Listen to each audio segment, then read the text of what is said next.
Hey there, I'm Sarah with WTI, and yes, I am actually wearing a hardcore Renaissance gown with a hood.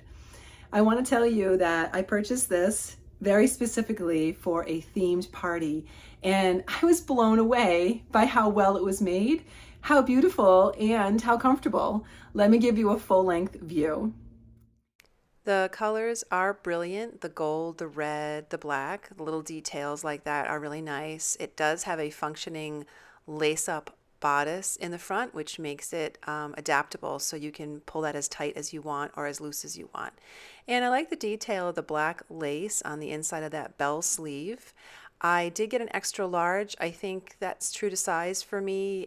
It was roomy enough, but I wasn't swimming in it, so I think that was a good size for me.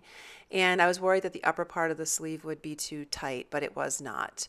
It was actually very comfortable to wear, and it's kind of like a velvet sort of material, so it would be good for cool weather as well. And again, that adjustable front, you could really make that snug if you wanted or loosen it. It was very easy to wear, very comfortable. I'm 5'5" and it came to the top of my feet. So if you are randomly in the market for a Renaissance gown, I would definitely say buy this one. There's a lot of details that went into it that make this a really beautiful gown. I wore it only the one time, but I'm hoping to have more opportunities because it was comfortable and astonishingly good looking. I really am surprised by all the beautiful details. I enjoyed wearing it and I got a lot of compliments on it. And that is my point of view.